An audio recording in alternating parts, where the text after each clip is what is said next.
പുറത്ത് അറിഞ്ഞു കഴിഞ്ഞാൽ കൊല്ലപ്പെടും എന്നുള്ള ഭീതിയുണ്ട് എന്ന് എനിക്ക് അറിയാൻ പറ്റിയിട്ടുണ്ട് മഞ്ജു വാര്യരുടെ ഭാഗത്തു നിന്ന്. അതുകൊണ്ടാണ് ഞാനത് ആ വോയിസ് റെക്കോർഡ് പുറത്തു വിട്ടത്. എന്താണോ ഞാൻ ഇന്നിപ്പോ 20ാമത്തെ ദിവസമാണ്, എന്താണോ ആദ്യത്തെ ദിവസം പറഞ്ഞിരുന്നത് അത് തന്നെയാണ് എപ്പോഴും പറയുന്നത്. കൃത്യമായിട്ട് പരിശോധിക്കുകയാണെങ്കിൽ അതിനകത്ത് അവയവ മാഫിയയുടെ കൈയുണ്ടെന്ന് വളരെ കൃത്യമായിട്ട് അറിയാൻ പറ്റും. അതിനകത്ത് ഒരു വൃക്കയെ ആ ബോഡിയിൽ ഉണ്ടായിരുന്നിട്ടുള്ളൂ. പക്ഷെ ആ കേസ് തീർത്തു. ആ കേസ് തീർത്തത് പോലീസ് അവരുടെ ബന്ധുക്കളെ ചെന്ന് കണ്ടിട്ട് അവരുമായിട്ട് എന്തോ ഒരു ഇടപാടുണ്ടാക്കിയിട്ട് അത് തീർത്തു. അത് ഭീഷണിയിലാണോ അല്ലെങ്കിൽ വേറെ എന്തെങ്കിലും കാര്യമാണോ എന്ന് എനിക്കറിയില്ല. ഈ ബാലഭാസ്കറിന്റെ മരണവുമായിട്ട് ബന്ധപ്പെട്ട ഒരു കേസാണ്.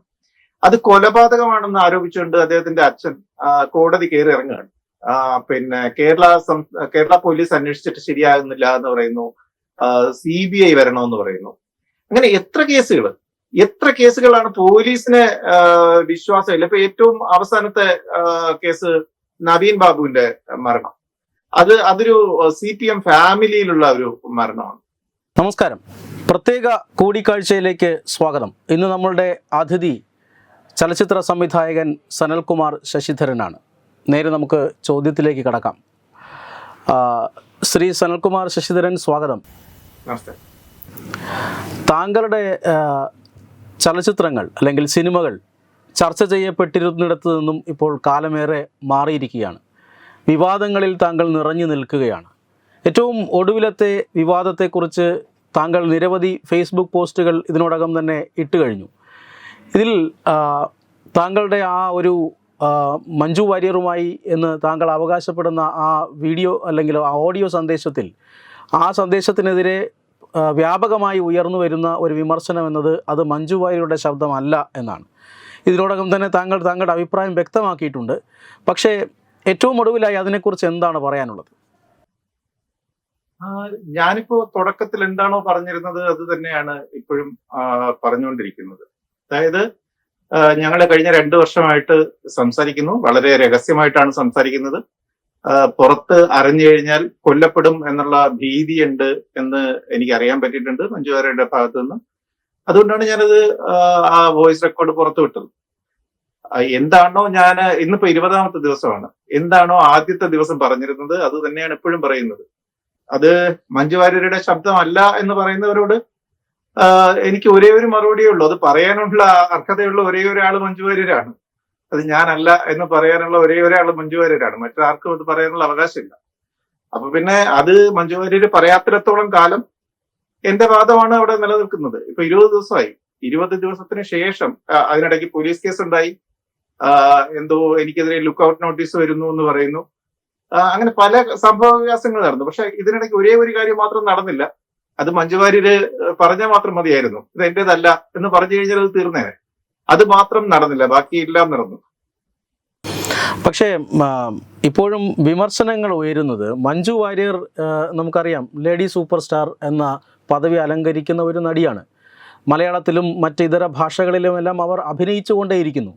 അവർ എന്തിനു വേണ്ടിയിട്ടാണ് ഇത്തരത്തിലൊരു ഇപ്പോൾ മഞ്ജു വാര്യരെ പോലെ ഒരു നടി എന്തിനു വേണ്ടിയാണ് ഈ ഒരു കാര്യത്തിൽ പുറത്തു വന്ന് അല്ലെങ്കിൽ പത്രസമ്മേളനം വിളിച്ച് ഒക്കെ പ്രതികരിക്കേണ്ട ആവശ്യകത എന്താണ് എന്ന ചോദ്യം ഇപ്പം നിലനിൽക്കുകയല്ലേ? അല്ല, ഒന്നാമത് അവരൊരു ആർട്ടിസ്റ്റ് എന്നുള്ള നിലയിൽ ഇത്തരത്തിലൊരു കാര്യം പൊതുമണ്ഡലത്തിൽ വരുമ്പോൾ അതിപ്പോ ഒരാളുടെ പ്രേമം എന്നുള്ളതല്ല. എനിക്ക് മഞ്ജു വാര്യർക്ക് എന്നോടോ പ്രേമം ഉണ്ടായി എന്നുള്ളത് രണ്ടാമത്തെ കാര്യം. അത് വ്യക്തിപരമായ കാര്യം ഒന്ന് മാറ്റിവെക്കാം. പക്ഷെ ഞാൻ മുന്നോട്ട് വയ്ക്കുന്ന ഒരു കാര്യം എന്ന് പറയുന്നത്, ഞാൻ ഒരു 7ഓളം സിനിമകൾ ചെയ്തിട്ടുള്ള ഒരു ചലച്ചിത്രകാരനാണ്. കേരള സംസ്ഥാന സർക്കാരിന്റെ ഒരു 7-8 അവാർഡ് എനിക്ക് കിട്ടിയിട്ടുണ്ട്. ഇന്റർനാഷണൽ അവാർഡുകൾ ഒരു 12ഓളം ഇന്റർനാഷണൽ അവാർഡുകൾ ഞാൻ കേരളത്തിലേക്ക് നമ്മുടെ സിനിമകൾ വഴി കൊണ്ടുവന്നിട്ടുണ്ട്. അങ്ങനെ തനതായ രീതിയിൽ സിനിമ നിർമ്മിച്ച് ധാരാളം ചെറുപ്പക്കാരെ ഒന്നിച്ചുകൂട്ടി ഹിന്ദി സിനിമാ മേഖലയിൽ കാര്യമായിട്ടുള്ള പ്രവർത്തനങ്ങൾ ചെയ്തുകൊണ്ടിരുന്ന എനിക്കെതിരെ ഒരു ചലച്ചിത്ര പ്രവർത്തകയുടെ പേരിൽ ഒരു കള്ളക്കേസ് ഉണ്ടാക്കിയിരിക്കുന്നു എന്നുള്ളതാണ് എന്റെ ആരോപണം. അപ്പോ ഈ ഞാൻ പുറത്തുവിട്ട ശബ്ദരേഖയിൽ പറയുന്ന പ്രധാനപ്പെട്ട കാര്യം എന്ന് പറയുന്നത്, ആ കേസിനെ പറ്റി മഞ്ജു വാര്യർക്ക് യാതൊന്നും അറിയില്ല എന്നും അതേപ്പറ്റി എന്തെങ്കിലും പറയാൻ അവരിപ്പോഴും അശക്തയാണെന്നും, അങ്ങനെ പറഞ്ഞു കഴിഞ്ഞാൽ അവരുടെയും മകളുടെയും ജീവന് ആപത്താണ് എന്നുമാണ് ആ ശബ്ദരേഖ പറയുന്നത്. അപ്പോ ആ ശബ്ദരേഖ പറയുന്നതനുസരിച്ചാണെങ്കിൽ മഞ്ജു വാര്യരുടെ പേരിൽ ഒരു കള്ളക്കേസ് എനിക്കെതിരെ ഉണ്ടാക്കിയെന്നാണ്. അതൊരു വളരെ വലിയ ഗുരുതരമായ കുറ്റമാണ്. അത് ആരാണ് ഉണ്ടാക്കിയത്? കേരളം ഭരിക്കുന്ന സർക്കാരാണ് ഉണ്ടാക്കിയിരിക്കുന്നത്. ഒരു ആർട്ടിസ്റ്റിന്റെ പേരുപയോഗിച്ചുകൊണ്ട് മറ്റൊരു ആർട്ടിസ്റ്റിനെ, അത് ഞാൻ കേരള ഗവൺമെന്റ് നിരന്തരം വിമർശിക്കുന്നുണ്ട്, CPM വിമർശിക്കുന്നുണ്ട് എന്നുള്ള കാരണം കൊണ്ടാവാം, എന്നെ നിഷ്കാസനം ചെയ്യുന്നതിന് വേണ്ടി മറ്റൊരാളുടെ പേരിൽ അയാൾ അറിയാതെ ഒരു കേസ് ഉണ്ടാക്കി എന്നാണ് ആ ശബ്ദരേഖ പറയുന്നത്. അപ്പൊ അത് ഒരു പ്രേമത്തെ കുറിച്ച് വേണമെങ്കിൽ മഞ്ജു വാര്യർക്ക് പറയാം, ഇത് എന്റെ വ്യക്തിപരമായ കാര്യമാണ്, ഞാൻ വ്യക്തിപരമായിട്ടേ പറയുള്ളൂ എന്ന് പറയാം. പക്ഷേ ഇങ്ങനെ ഒരു കാര്യം, ഇത്ര വളരെ ഗുരുതരമായ ഒരു കാര്യം ഞാൻ മുന്നോട്ട് വയ്ക്കുമ്പോൾ അതിൽ മഞ്ജു വാര്യർക്ക് അഭിപ്രായം പറയേണ്ടതുണ്ട്, പൊതുജനത്തോട് അഭിപ്രായം പറയേണ്ടതുണ്ട്. ഇത് എന്റേതാണോ എന്റേതല്ലയോ എന്ന് പറയേണ്ടതുണ്ട്. അല്ലെങ്കിൽ ആ കേസിൽ ഞാൻ തന്നെയാണ് കേസ് കൊടുത്തത് എന്ന് പറയേണ്ട ഒരു ബാധ്യത മഞ്ജു വാര്യർക്ക് അതിനകത്തുണ്ട്. ഇപ്പോൾ താങ്കൾ പറയുന്നത് പോലെ തന്നെ 12ഓളം അന്താരാഷ്ട്ര പുരസ്കാരങ്ങൾ, 8ഓളം സംസ്ഥാന സർക്കാരിൻ്റെ പുരസ്കാരങ്ങൾ, ഇതൊക്കെ നേടി കേരളത്തിൽ ചലച്ചിത്ര ലോകത്ത് വേറിട്ട ഒരു പ്രവർത്തനം നടത്തി സജീവമായിരുന്ന താങ്കൾ ഒരു ദിവസം അപ്രത്യക്ഷമാകുന്നു, അല്ലെങ്കിൽ ഒരു ദിവസം സിനിമ എടുക്കുന്നില്ല എന്ന് പറഞ്ഞ് നിരാശനായി മടങ്ങുന്നു. അതിന് പിന്നിൽ വലിയ ഗൂഢാലോചന താങ്കൾ ആരോപിക്കുന്നുണ്ട്, വലിയ മാഫിയ സംഘം ഇതിനുള്ളിൽ പ്രവർത്തിക്കുന്നുണ്ട് എന്ന് താങ്കൾ ആരോപിക്കുന്നുണ്ട്. പക്ഷേ കേരള സമൂഹത്തിന് ഇതൊരു സിനിമാ കഥ പോലെ തന്നെ അവർക്ക് തോന്നിയാൽ നമുക്ക് അവരെ കുറ്റം പറയാൻ കഴിയുമോ?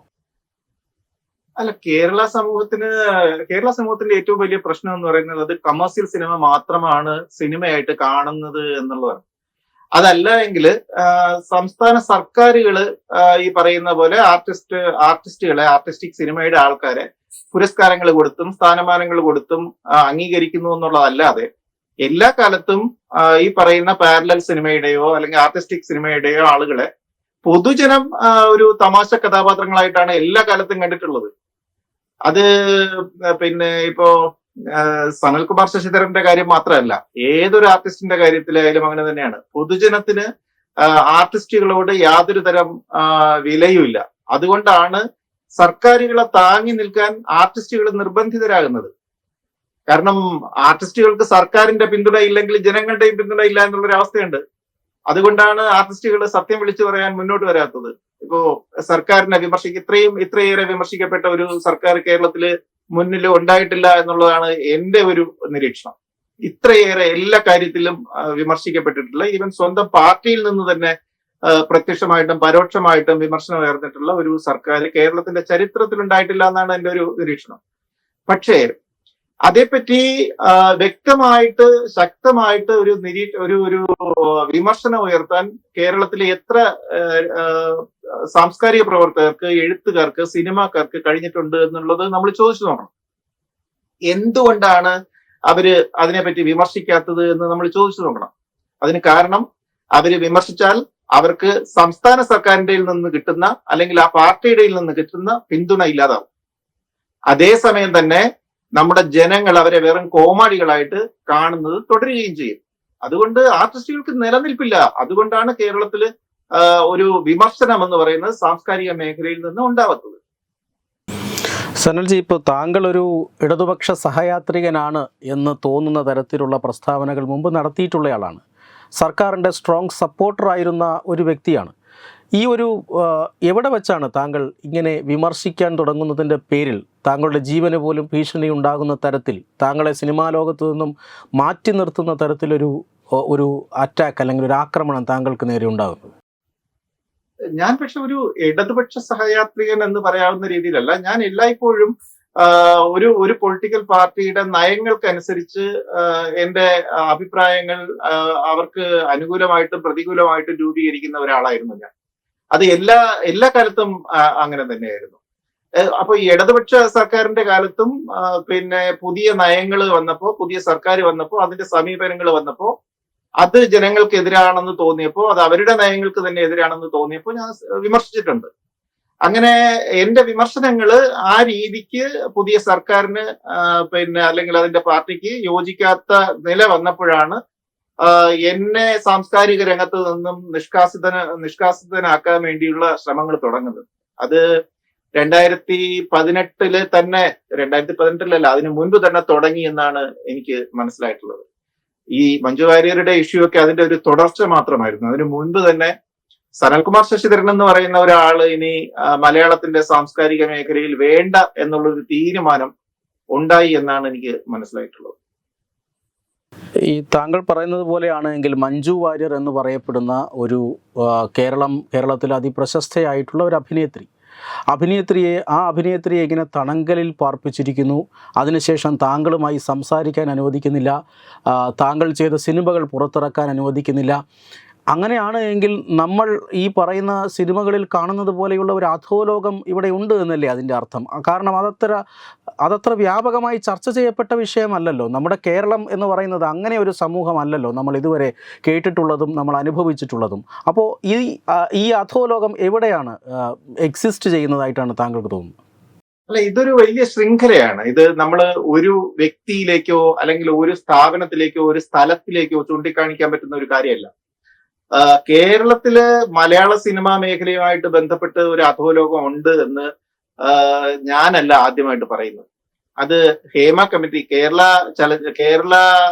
സംസ്ഥാന സർക്കാർ തന്നെ രൂപീകരിച്ച ഹേമ കമ്മിറ്റിയുടെ മുൻപില് സ്ത്രീകളായിട്ടുള്ള ചലച്ചിത്ര പ്രവർത്തകർ ചെന്നിട്ട് മൊഴി പറഞ്ഞതിന്റെ അടിസ്ഥാനത്തിൽ ഹേമ കമ്മിറ്റി റിപ്പോർട്ടിലുള്ളതാണ് ഇതൊരു മാഫിയ ഇവിടെ വർക്ക് ചെയ്യുന്നുണ്ട് എന്നുള്ളത്.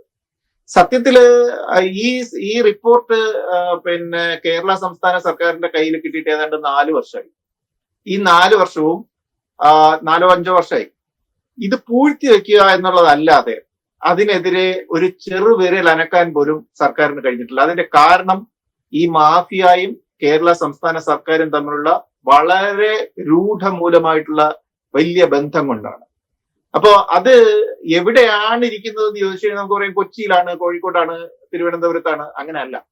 ഇത് വളരെ വലിയ നമ്മുടെ രക്തത്തിലെ ലോമികകൾ പോലെ ഇങ്ങനെ, രക്തലോമികകൾ പോലെ ഇങ്ങനെ പടർന്നു കിടക്കുന്നതാണ്. അത് നമ്മുടെ ഉൾനാടുകളിലേക്ക് പോലും അതിന്റെ വേരുകളുണ്ട് എന്ന് വേണമെങ്കിൽ പറയാം. സിനിമയിലെത്തുന്ന പല സ്ത്രീകളെയും ചൂഷണം ചെയ്യുകയും അതിനെ രാഷ്ട്രീയത്തിന് വേണ്ടി ഉപയോഗിക്കുകയും ഒക്കെ ചെയ്തുകൊണ്ട് ഒരു വളരെ വിഷലിപ്തമായ ഒരു ശൃംഖല രൂപീകരിക്കപ്പെട്ടിട്ടുണ്ട്.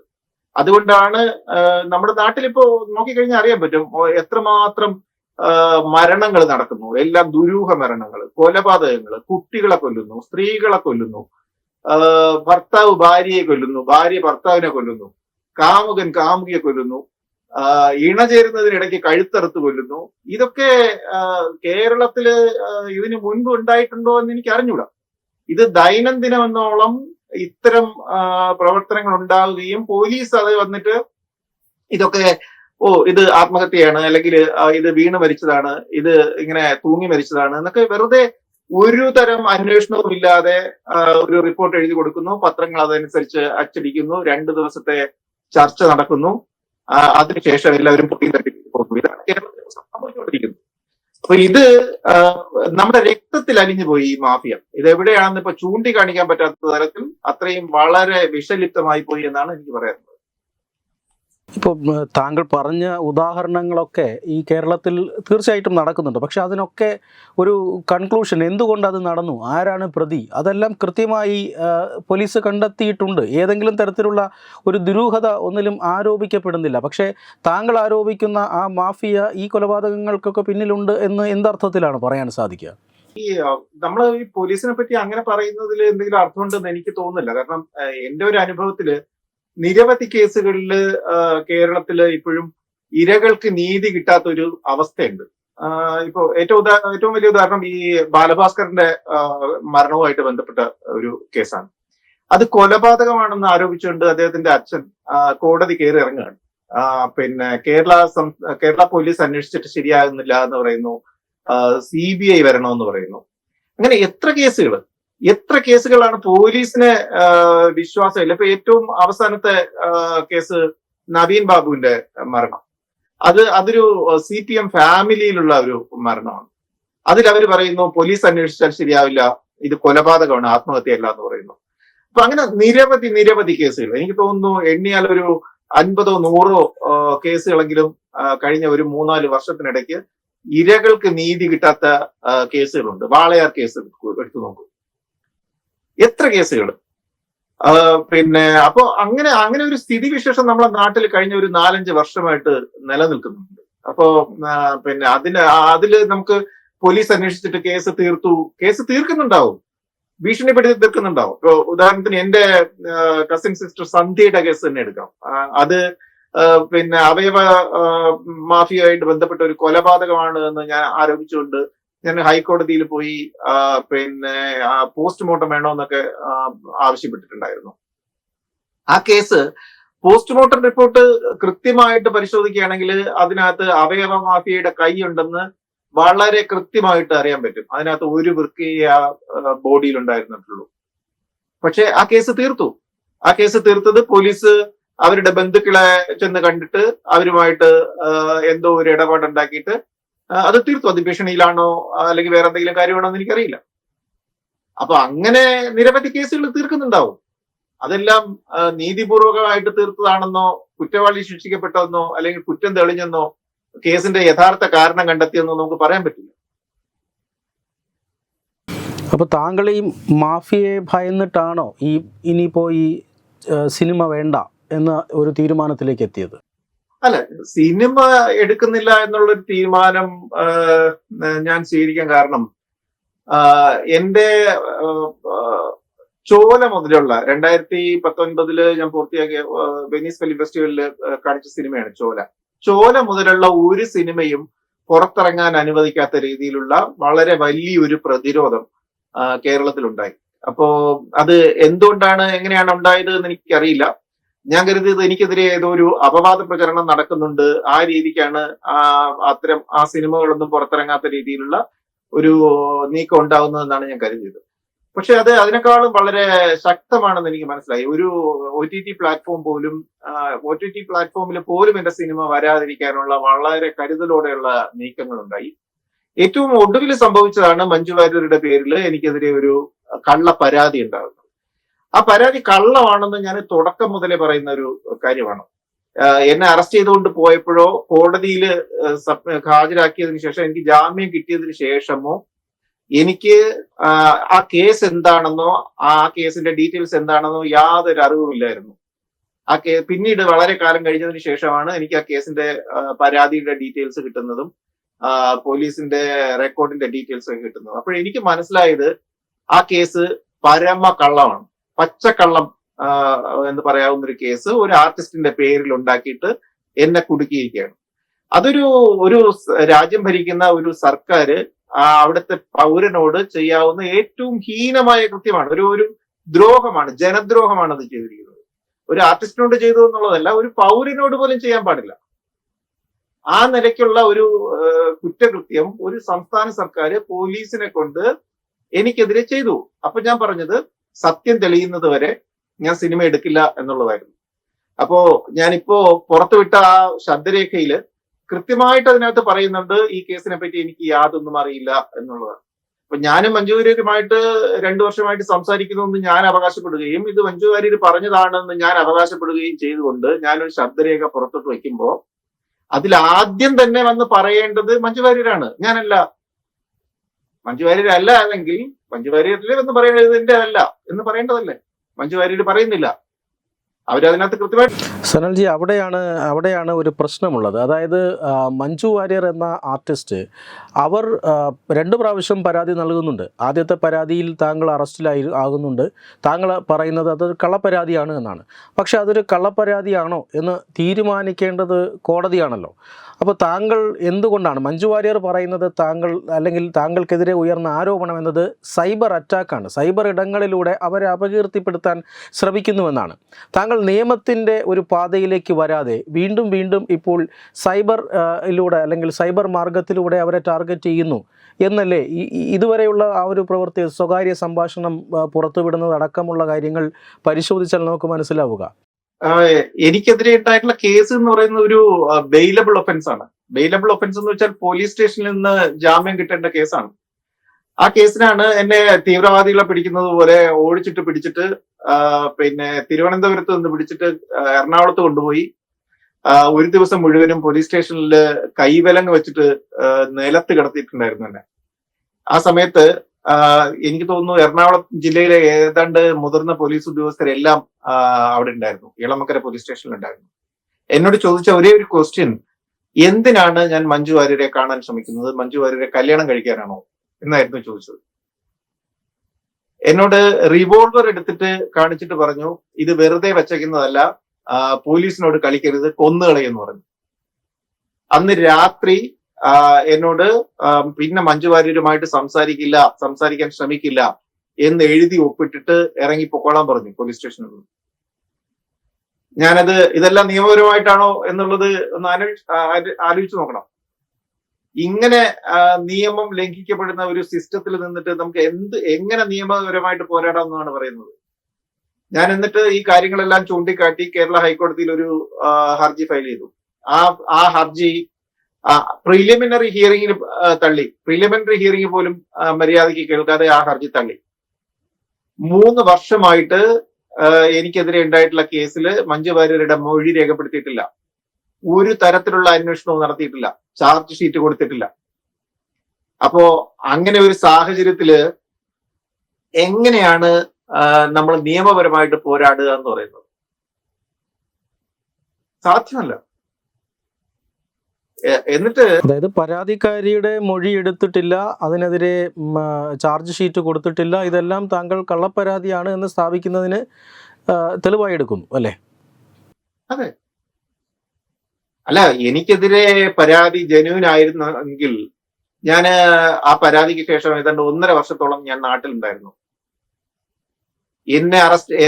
എനിക്കെതിരെ ചാർജ് ഷീറ്റ് കൊടുത്തിട്ട് വിചാരണ ചെയ്തിട്ട് എന്റെ കുറ്റം തെളിയിക്കാമായിരുന്നില്ലേ? എന്തുകൊണ്ടത് ചെയ്തില്ല? എന്തുകൊണ്ട് ഇപ്പോഴും മൊഴി എടുത്തിട്ടില്ല? ആദ്യത്തെ കേസിൽ ഇപ്പോഴും മൊഴി എടുത്തിട്ടില്ല. ഞാൻ ഇപ്പോഴും വിശ്വസിക്കുന്നു 2ാമത്തെ കേസ് ഫേക്ക് ആയിട്ട് രജിസ്റ്റർ ചെയ്തതാണ്. ആ കേസിൽ മൊഴി എടുത്തിട്ടുണ്ടാവില്ല. പോലീസ് പറയുന്നു മൊഴി എടുത്തു എന്ന്. പക്ഷേ പോലീസ് തുടക്കം മുതൽ എന്റെ കാര്യത്തിൽ പറഞ്ഞുകൊണ്ടിരുന്നത് എല്ലാം കള്ളമായതുകൊണ്ട് ഞാൻ ഇതും വിശ്വസിക്കുന്നില്ല. പക്ഷേ 2ാമത്തെ പരാതിയിന്മേൽ താങ്കൾക്കെതിരെ ലുക്കൌട്ട് നോട്ടീസ് വന്നിട്ടുണ്ട്. എനിക്ക് തോന്നുന്നു താങ്കളെ ബന്ധപ്പെട്ടിട്ടുണ്ടാകുമെന്ന് തോന്നുന്നു പോലീസ്. എന്നെ ഇതുവരെയും ബന്ധപ്പെട്ടിട്ടില്ല. എന്നെയോ ലുക്കൌട്ട് നോട്ടീസിന് ശേഷവും ബന്ധപ്പെട്ടിട്ടില്ല. ഞാനുമായിട്ട് ബന്ധപ്പെട്ട ഒരാളെയോ പോലീസ് ഇതുവരെയും ബന്ധപ്പെട്ടിട്ടില്ല. എനിക്കെതിരെ ലുക്കൌട്ട് നോട്ടീസ് ഇറക്കുന്നു എന്ന് പോലീസ് പറഞ്ഞത് എപ്പോഴാണ് എന്ന് ശ്രദ്ധിച്ചാൽ അറിയാൻ പറ്റും. അതായത് ഒരു രാത്രി മീഡിയാസിനെയൊക്കെ ഒരു വാർത്ത കിട്ടുന്നു, സനൽകുമാർ ശശിധരനെതിരെ നടി പരാതി കൊടുത്തിരിക്കുന്നു. ആദ്യം വന്ന വാർത്ത, നടി കമ്മീഷണർക്ക് നേരിട്ട് പരാതി കൊടുത്തു, കമ്മീഷണർ അത് ഇളമക്കര പോലീസിലേക്ക് കൈമാറി എന്നായിരുന്നു ആദ്യം വന്ന വാർത്ത. പിറ്റേ ദിവസം ഞാൻ അറിയുന്നത് നടി, അത് മഞ്ജു വാര്യരാണോ എന്ന് ഇപ്പോഴും അറിയില്ല, നടി ഒരു പരാതി ഇമെയിൽ മുഖേന പോലീസിന് അയച്ചു. അങ്ങനെയാണ് കേസ് രജിസ്റ്റർ ചെയ്തതെന്നാണ് പറയുന്നത്. ഇമെയിൽ മുഖേന ഒരു പരാതി വന്നു കഴിഞ്ഞാൽ പ്രിലിമിനറി ഇൻവെസ്റ്റിഗേഷൻ നടത്തണ്ടേ?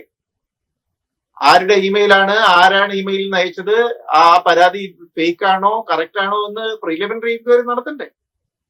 അത് നടത്തിയതിനു ശേഷം, കേസ് രജിസ്റ്റർ ചെയ്തതിനു ശേഷം, എനിക്കെതിരെയുള്ള ചാർജുകൾ ലെവൽ ചെയ്തതിനു ശേഷമല്ലേ ലുക്കൌട്ട് നോട്ടീസും ഈ പറയുന്ന പോലത്തെ ഓടിച്ചിട്ട് പിടുത്തമൊക്കെ നടത്താവൂ.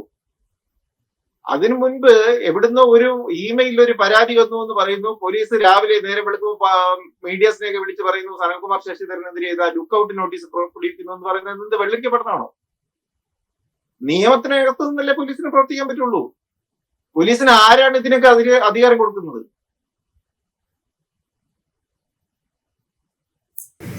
താങ്കൾ 2 വർഷമായി ഇപ്പോൾ മഞ്ജു വാര്യരുമായി രഹസ്യമായി സംസാരിക്കുന്നുവെന്നാണ് പറയുന്നത്. അങ്ങനെയാണെങ്കിൽ ആ ഒരു സംസാര വിഷയം എന്തായിരുന്നു? 2 വർഷമായി അവർ താങ്കളോട് സംസാരിച്ചിട്ടും അവർ എന്ത് തരത്തിലുള്ള അപകടത്തിലാണ് പെട്ടിരിക്കുന്നത് എന്ന് താങ്കൾക്ക് മനസ്സിലായിട്ടില്ല? അല്ല, എന്നോട് സംസാരിക്കുമ്പോ ഞാൻ ഇവിടത്തെ സമയവും മഞ്ജു വാര്യർ അവിടെ അർദ്ധരാത്രികളിലാണ് സംസാരിക്കുന്നത്. രാത്രി ഉറങ്ങാതെയാണ് സംസാരിക്കുന്നത്. കാരണം പകല് ഞങ്ങൾ തമ്മിൽ എന്തെങ്കിലും തരത്തിലുള്ള ബന്ധമുണ്ടെന്ന് ആരെങ്കിലും അറിഞ്ഞു കഴിഞ്ഞാൽ അത് ജീവൻ അപകടമാണ് എന്നുള്ളത് കൊണ്ട് ആ സമയത്ത് ഞങ്ങൾ പരസ്പരം സംസാരിക്കാറില്ല. അവിടുത്തെ അവരുടെ സമയത്തില് രാത്രി ഞങ്ങൾ സംസാരിക്കും. ഞങ്ങൾ സംസാരിക്കുന്നത് ശരിക്കും ഞങ്ങൾ പ്രണയത്തിലാണ്. അതാണ് ഞാൻ പറഞ്ഞുകൊണ്ടിരിക്കുന്നത്. രണ്ട് പ്രണയിതാക്കൾ എന്തൊക്കെ സംസാരിക്കും? ഈ ലോകത്തുള്ള എല്ലാ കാര്യങ്ങളും സംസാരിക്കും. വ്യക്തിപരമായ കാര്യങ്ങൾ സംസാരിക്കും, പൊളിറ്റിക്സ് സംസാരിക്കും, ഞങ്ങളുടെ ജീവിതത്തിൽ ഉണ്ടായിട്ടുള്ള കാര്യങ്ങളെ പറ്റി സംസാരിക്കും. 2 വർഷമായിട്ട് ഞാൻ പറയുന്നു, 2 വർഷമായിട്ട് തുടർച്ചയായിട്ട് ഞങ്ങൾ സംസാരിച്ചുകൊണ്ടിരിക്കുന്നു. അതിന്റെ പ്രധാന പ്രശ്നം, പലതവണ ഞങ്ങൾ പരസ്പരം കാണാൻ ശ്രമിക്കുമ്പോഴൊക്കെ തടസ്സങ്ങൾ വരുന്നു. കാരണം ഞങ്ങളെ പരസ്പരം അകറ്റി നിർത്താനുള്ള ശ്രമങ്ങൾ വളരെ ബുദ്ധിപൂർവ്വം നടത്തുന്നുണ്ടായിരുന്നു. അതിന് കാരണം ഇതാണ്. ഈ കേസ് ഒരു പ്രധാന കാരണം ഈ കേസാണ്. ഇപ്പൊ കാരണം ഈ കേസായിട്ട് മറ്റു കാര്യമില്ല. അത് ഞങ്ങൾ കണ്ടു കഴിഞ്ഞാൽ അത് കമ്മ്യൂണിക്കേറ്റ് ചെയ്യപ്പെടും. അങ്ങനെ വന്നു കഴിഞ്ഞാൽ അത് കേരള സ്റ്റേറ്റിനെ അത് ബാധിക്കും, പോലീസിനെ ബാധിക്കും, മലയാള സിനിമയിലെ മാഫിയകളെ ബാധിക്കും. അതുകൊണ്ട് ഞങ്ങളെ പരസ്പരം കാണാതെ അകറ്റി നിർത്തുകയാണ് ചെയ്തുകൊണ്ടിരിക്കുന്നത്. അതാണ് ഞാൻ എപ്പോഴും പറഞ്ഞുകൊണ്ടിരിക്കുന്നത്, ഇപ്പോഴും അത് തന്നെയാണ് പറഞ്ഞുകൊണ്ടിരിക്കുന്നത്. ഓക്കെ സനൽജി, അപ്പോൾ അങ്ങനെയാണെങ്കിൽ ഇനി താങ്കളുടെ ഭാവി പരിപാടി എങ്ങനെയാണ്? താങ്കൾ നിരപരാധിയാണ് എന്ന് തെളിയിച്ചതിന് ശേഷം സിനിമ ചെയ്യും എന്നാണ് അറിയിച്ചിട്ടുള്ളത്. അതിനുള്ള ശ്രമങ്ങൾ നടക്കുന്നുണ്ടോ? താങ്കളിപ്പോൾ അമേരിക്കയിലാണ് എന്നാണ് പോലീസ് പറയുന്നത്. താങ്കളുടെ വാസസ്ഥലം പോലീസ് കണ്ടെത്തി കഴിഞ്ഞു, രാജ്യം ഏതാണ് എന്ന് പോലീസ് കണ്ടെത്തി കഴിഞ്ഞു ലുക്കൗട്ട് നോട്ടീസിനൊക്കെ ശേഷം. അപ്പോൾ ഇനി എന്തായിരിക്കും ഭാവി പരിപാടി? ഞാന് സിനിമ ചെയ്യുന്നതിനെ പറ്റി ആലോചിക്കുന്നു. അതിനുള്ള തുറസ്സുകൾ ഏതെങ്കിലും ഉണ്ടെങ്കിൽ അതിനെപ്പറ്റി അന്വേഷിക്കുന്നു. അതാണ് പ്രധാനപ്പെട്ട എന്റെ ആലോചന ഇപ്പോ. ഇന്ന് രണ്ടാമത്തെ കാര്യം, ഞാനൊരു വളരെ പ്രധാനപ്പെട്ട ഒരു കാര്യം പറഞ്ഞത്, കേരളത്തിലെ അറിയപ്പെടുന്ന ഒരു ആർട്ടിസ്റ്റ് പിന്നെ ഏതോ ബാഹ്യശക്തിയുടെ പിടിയിലാണെന്നും അവർക്ക് സ്വതന്ത്രമായിട്ടുള്ള ഒരു ജീവിക്കാനുള്ള ഒരു സാഹചര്യത്തിലല്ല എന്നും എന്റെ അറിവിനനുസരിച്ച് ഞാൻ പറഞ്ഞിട്ടുണ്ട്. അതൊന്ന്. രണ്ടാമത്തത്, അത് ഞാനെന്നോ മഞ്ജു വാര്യരെന്നോ ഉള്ള വ്യക്തികളെ മാറ്റി നിർത്തി കഴിഞ്ഞാല് ഒരു ജനാധിപത്യവും പിന്നെ ഭരണഘടനയും നിയമവാഴ്ചയും ഒക്കെ ഉള്ള ഒരു സ്ഥലത്ത് പൂർണ്ണ വളർച്ചയെത്തിയ 2 മനുഷ്യർ, സ്വതന്ത്രരായ 2 മനുഷ്യർ പരസ്പരം കാണാനും സംസാരിക്കാനും പാടില്ല എന്ന തരത്തിലുള്ള നിയന്ത്രണങ്ങൾ എവിടുന്ന് വരുന്നു? അതിന് എങ്ങനെയാണ് ഒരു സംസ്ഥാനത്തിന്റെ പോലീസ് ഡിപ്പാർട്ട്മെന്റ് കൂട്ടുനിൽക്കുന്നത്? ഇതൊരു വലിയ ക്വസ്റ്റ്യൻ ആണ്. ഇതിപ്പോ എന്റെ വ്യക്തി ജീവിതത്തിന്റെ കാര്യമോ അല്ലെങ്കിൽ എന്റെ പ്രണയത്തിന്റെ കാര്യമോ എന്നുള്ളത് മാറ്റി വെച്ചു കഴിഞ്ഞാല് 2 പൗരന്മാരുടെ ജീവിതത്തിൽ സ്റ്റേറ്റ് എങ്ങനെ കടന്നു കയറുന്നു, എങ്ങനെയാണത് ഇത്രമാത്രം നിയന്ത്രണങ്ങൾ ഏർപ്പെടുത്താൻ പോലീസ് ഡിപ്പാർട്ട്മെന്റിന് കൂട്ടുനിൽക്കാൻ പറ്റുന്നത് എന്നുള്ള ഒരു വലിയ ക്വസ്റ്റ്യൻ ഉണ്ട്. ഒരു സംസ്ഥാനത്തിലെ ഒരു ഭാഷയിലെ സിനിമ ചെയ്തുകൊണ്ടിരുന്ന ഒരു ഫിലിം മേക്കറെ കള്ളക്കേസിൽ കുടുക്കിയിട്ട് അയാളുടെ രാഷ്ട്രീയപരമായിട്ട് ഇഷ്ടമല്ലാത്തത് കൊണ്ട് ഇല്ലാതാക്കാൻ എങ്ങനെയാണ് ഒരു സർക്കാരിന് കൂട്ടുനിൽക്കാൻ പറ്റുന്നത്? അങ്ങനെ ഒരു സർക്കാരിന് എങ്ങനെയാണ് രാജ്യം ഭരിക്കാൻ പറ്റുന്നത്? അതിനെതിരെ ജനങ്ങൾക്ക് എങ്ങനെയാണ് മൗനം പാലിക്കാൻ കഴിയുന്നത് എന്നൊക്കെയുള്ള ക്വസ്റ്റ്യൻസ് ഞാൻ മുന്നോട്ട് വെച്ചിട്ടുണ്ട്. ആ ക്വസ്റ്റ്യൻസ് ഇപ്പോഴും നിലനിൽക്കുന്നുണ്ട്. അത് എല്ലായ്പ്പോഴും നിലനിൽക്കും. പിന്നെ ഒരു പൗരൻ എന്നുള്ള നിലയിൽ എല്ലായ്പ്പോഴും ഞാൻ അതിനെപ്പറ്റി സംസാരിച്ചുകൊണ്ടിരിക്കുകയും ചെയ്യും. ഇതാണ് എനിക്ക് അതേപ്പറ്റി പറയാനുള്ളത്. ശരി, വളരെയധികം നന്ദി ഈ വിഷയത്തിൽ നമ്മോട് പ്രതികരിച്ചതിന് ശ്രീ സനൽകുമാർ ശശിധരൻ. താങ്കൾ ഉന്നയിക്കുന്ന ചോദ്യങ്ങളും താങ്കൾക്കെതിരെ വരുന്ന ചോദ്യങ്ങളായി തന്നെ ഇപ്പോഴും നിൽക്കുന്നു എന്നുള്ളതാണ് ഏറ്റവും പ്രധാനപ്പെട്ട കാര്യം. ഈ ദുരൂഹത എങ്ങനെ ആർക്ക് നീക്കാൻ കഴിയും എന്നതും ഒരു ചോദ്യചിഹ്നമായി തന്നെ നിലനിൽക്കുകയാണ്. നമസ്കാരം.